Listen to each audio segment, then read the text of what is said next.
How old the child should be to be on a cycle and wearing a helmet? Well, the law didn't say. I listen, Matthew. The law didn't state how old, but I don't know how old this child was who was on the cycle. But I know some person will have the child, and the child will be in front, not behind. If they're older, then they're to the back of them holding on. If, God forbid, if something happens, then parents will know how to treat the children. As you say, maybe the child get tired of holding on. Yeah. That's a scary one. Yes. Indeed. Good morning, you're live. Mr. Liebert, good morning to you, and Sergeant Henry, good morning to you all. Good morning. Sergeant Henry, quickly, I just want to be brief. I'm a cyclist, bicycle, and last night about 7:25 in the Frigate Bay area in Denver Boulevard Road, that's the road between the roundabout and the last of Frigate Bay to the Marriott Hotel. As I'm coming down, we all know the road is not properly lit, but at least we have lights on our vehicle and we have our eyes open. It's unfortunate, I did recognize 3 young men, maybe in the 12 and 13, 14 years old, coming up the road when I'm going down. Suddenly, as I approaching the Leeward Island Cove, that is the condos down there, they turn right across the street. I had to break up. I hear tumbling in the back behind me. The passengers who may not have been recognized suddenly just chipped forward. And I wasn't speeding, you know. I admit I wasn't speeding. Speaking the truth, I wasn't speeding.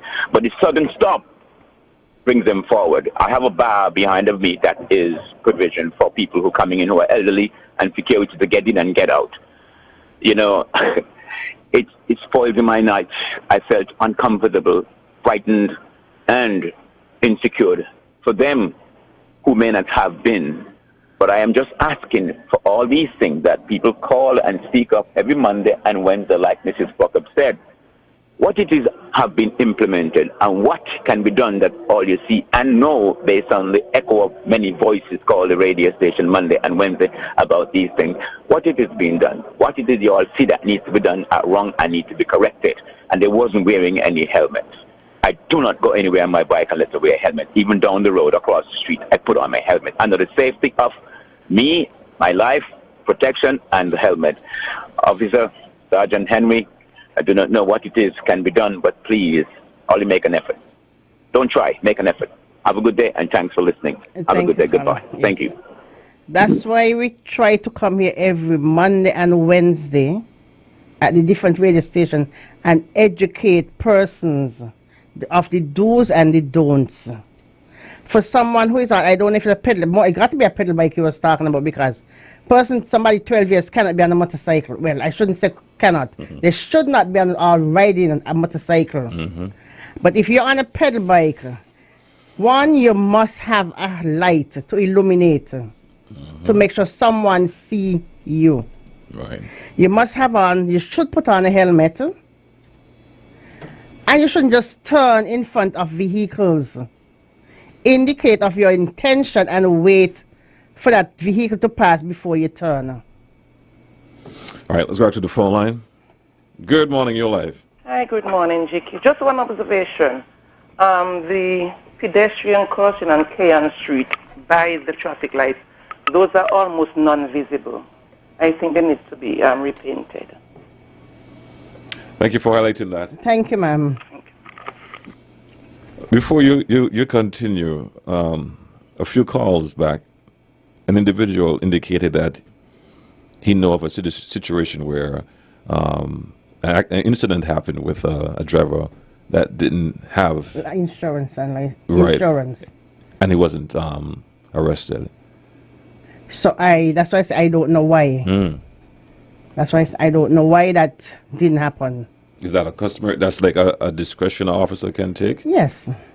Okay. So he was in his purview to decide. I don't know if he didn't really a licensed driver, or maybe his license was expired. I'm not sure. Okay. Let's take our final call for this morning. You're live. Yeah, good morning, Mr. Lebon. Hey, good morning, sir. Good morning to you, officer. Yeah. Good morning.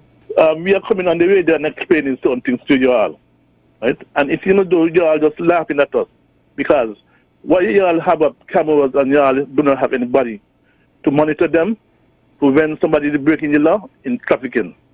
Because the lady that spoke about three persons before me, she came on and she said the right thing that what I wanted to say.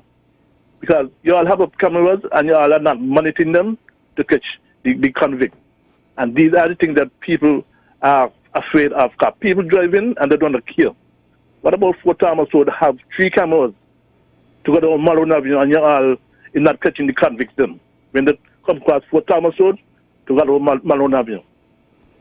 It is something that people want to know, why are they up? Are they up because the government want to put them up? It is up for a reason. And you are supposed to be able to look out after the pedestrian that crossed there. You all have a good morning. Thank you, Carla. That's it? No response? Okay. All right, so we have just about 3 minutes to go. Your final words? As I was saying before the calls came in, taking your hands off your bike lessen your control more than taking your hands off the wheel of your car. Not only is steering compromised, but so is braking, accelerating, and shifting. It is just a bad idea. So persons who like to do stunts on the bikes, remember you're putting yourself at more risk on the bike than the person who's in the vehicle. So I'm asking persons, when you're riding a bike, make sure you're visible, that the person can see you. Sometimes it's best if you have on your light, whether high day or in the night. And also, wear the appropriate headgear. Make sure you have on the helmet. And if you have a pillion rider, make sure that person also is wearing a headgear. Sergeant Henry, thank you for being here this morning. Thank you. And thanks for the persons who call in. All your comments, your concern, and your suggestions are well noted. Thank you.